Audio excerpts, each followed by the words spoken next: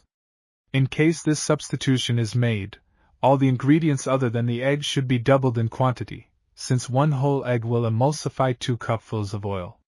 The flavor of refined corn, cottonseed, or peanut oil is mild and pleasing. These oils have less flavor than olive oil but are as nutritious. Their use lessens the cost of mayonnaise dressing. After opening a bottle of vegetable oil, it should be kept in a cold place. If it is rancid, it should not be used in salad dressing. If mayonnaise dressing is made successfully, it is thick and smooth. If the dressing is thin and curdled, the oil has been added too quickly, i.e., it has not been emulsified.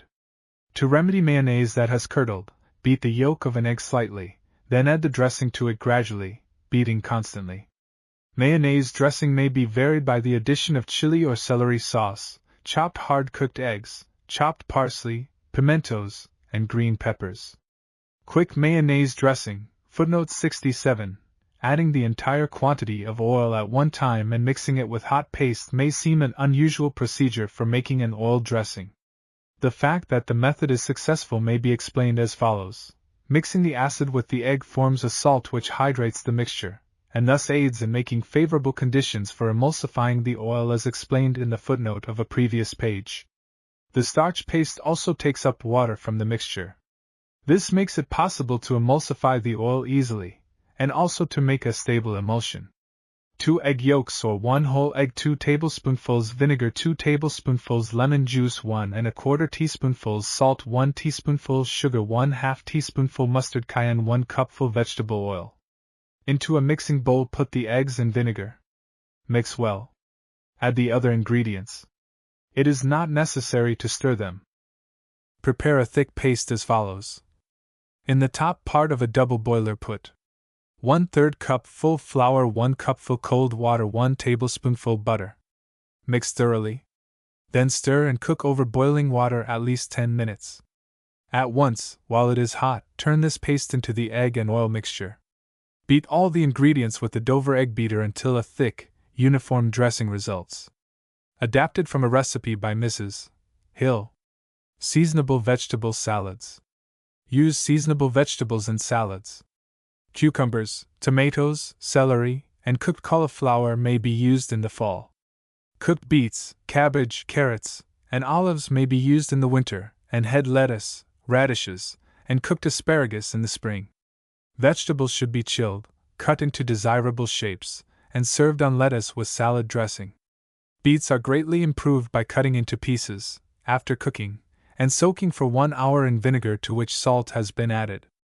They may also be soaked in French dressing. A combination of vegetables and fruits makes a pleasing salad. Cucumbers and pineapple, celery and apples, olives and cooked cranberries are successful salad mixtures. The use of cheese, nuts, and peanuts with vegetables and fruits adds to the flavor and food value of salads. Uncooked carrots, cabbage, and peanuts dressed with French dressing make a tasty salad. Canned vegetables, leftover, cold vegetables, meat, and fish have a better flavor in salads if they are mixed with French dressing and allowed to stand in a cold place for 1 hour before serving. This process is called marinating. If several meats or vegetables are used in the same salad, they should be marinated separately. Just before serving, cream salad dressing or mayonnaise dressing may be added to marinated salad materials. A salad consisting of lettuce or other uncooked leafy vegetables should not be dressed until it is ready to be served. The acid in salad dressing wilts the leaves. Questions. Explain why it is necessary to add the oil to the egg mixture in small quantities. Explain why it is that a curdled dressing can be remedied by adding it gradually to an egg. What is the price per quart of olive oil? Of peanut oil? Of cottonseed oil? Of corn oil? Find the difference in cost between a mayonnaise dressing made with corn, cottonseed, or peanut oil and one made with olive oil.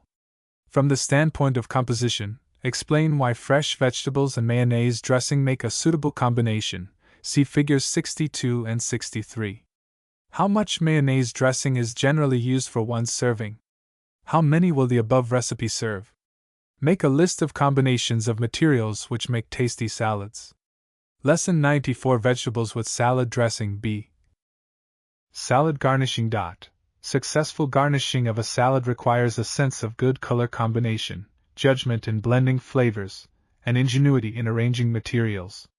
Usually it is well to use only edible materials for garnishing. Certain flowers and greens may be used to advantage, however, in garnishing the salad for an occasional dinner or luncheon.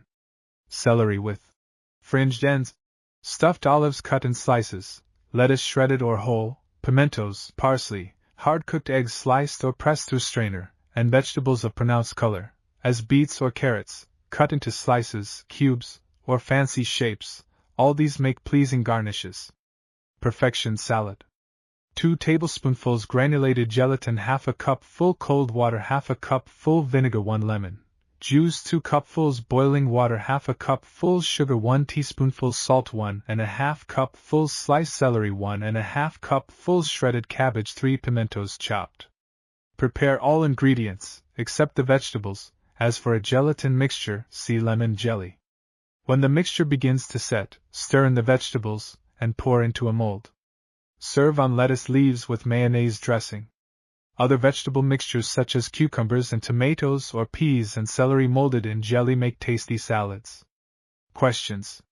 Mention at least 4 different kinds of salads, with a suitable garnish for each. What should be the condition of all green vegetables used in salads? How should lettuce be kept and prepared for salads? From U.S. Department of Agriculture, Bulletin No. 28, tabulate the percentage composition of tomatoes, cucumbers, spinach, cabbage, lettuce, celery, and onions. Which contains the most water? Which contains the most ash? Aside from the fact that sugar improves the flavor of perfection salad, why is it a valuable ingredient of the salad mixture? See figure 94. Explain why mayonnaise dressing with wafers or rolls would make a valuable food addition to perfection salad. Food combinations. Lesson 95 Fish salad and salad rolls. Salmon or tunny salad.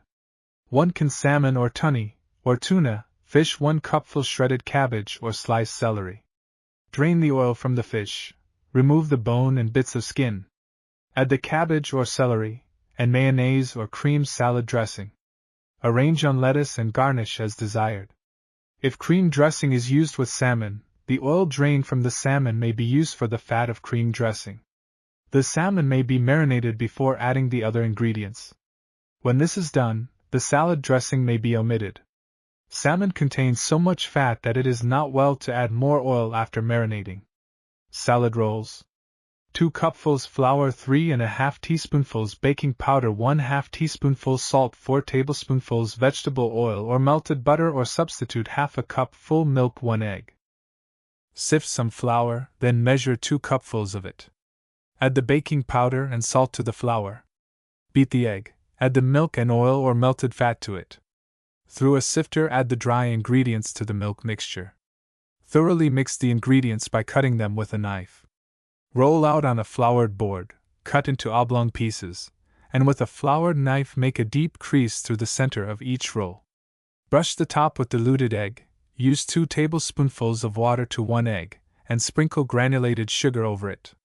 Bake in a moderate oven. Questions. Why is the top of the salad roll mixture brushed with egg? Why should the egg be diluted for such purposes? What reason is there for combining fish, salad dressing, and rolls? How much fat and protein does canned salmon and tunny contain? C.U.S. Department of Agriculture, Bulletin Number 28. Compare this with the quantity of fat and protein in beef steak. See Figure 68. Lesson 96: Cream of tomato soup and cheese straws. Combining milk with acid. In the preparation of cream of tomato soup, it is necessary to combine milk with tomatoes, a food containing acid. If the following experiments are performed, and applications drawn from the results of the experiments, it should be possible to make this soup successfully. Experiment 61. Effect of acid on milk. Put a small quantity of milk in a test tube, heat it slightly, and add a few drops of some acid substance, tomato juice, lemon juice, or vinegar. What is the result? Experiment 62. Neutralization of acid by means of soda. Put a small quantity of any of the acids mentioned above in a test tube and add 1/4 teaspoonful baking soda. What happens? Now add a little milk to the mixture. Does the milk curdle? How has the acid been changed so that it does not curdle the milk? What conclusions may be drawn from this as to the use of soda in cooking tomato and milk mixtures? Cream of tomato soup. 1 can tomatoes, 1/4 teaspoonful baking soda, 1 quart milk, 1/3 cup full flour, 1/4 cup full butter, or substitute 1 tablespoonful salt, 1/8 teaspoonful pepper. Turn the tomatoes into a saucepan, cover them, cook at simmering temperature for about 15 minutes. Press through a strainer and add the baking soda. Make a white sauce of the milk, flour, and fat, remove from the fire. Add the hot tomatoes slowly to the white sauce, stirring constantly. Add the seasonings. Do not heat the mixture after combining the tomatoes and white sauce. Serve at once. Illustration, Figure 64. The composition of milk and milk products. Cream of tomato soup may also be prepared by making a sauce of the tomatoes, flour, and fat, adding the baking soda and pouring the sauce into the hot milk, and finally adding the seasonings. Note that in either method of preparation, the tomato is added to the milk, and the salt is added just before serving. Only enough baking soda is used to affect a portion of the acid of the tomatoes so that the pleasing acid flavor of the tomatoes still predominates. Cheese straws. 2/3 cup full flour, 1/4 teaspoonful salt, cayenne, 1 cupful soft bread crumbs, 1 cupful grated cheese, 2 tablespoonfuls milk. Mix the ingredients in the order given in the recipe. The milk should merely moisten the ingredients so they will stick together. It may be necessary to increase the quantity. On a slightly floured board, roll the mixture to a 1/4 inch thickness. Cut in strips 1/4 inch wide and 4 to 6 inches long. Place on an oiled pan. Bake until brown in a moderate oven. Questions. Why should tomatoes be covered when cooked for soup? Why should they be cooked at simmering rather than boiling temperature? From the results of your experiments, see experiments 61 and 62, explain why soda is added to the tomatoes in cream of tomato soup. What is the purpose of adding the strained tomatoes or tomato sauce slowly to the white sauce or milk? Why should the soup be served at once after combining the tomato and milk mixture? If enough cream of tomato soup were prepared for 2 meals, how and when should the tomatoes and white sauce be mixed? What is the price per can of tomatoes? How many cupfuls in 1 can of tomatoes? With the aid of United States Department of Agriculture, Bulletin Number 28 and illustrations in this text,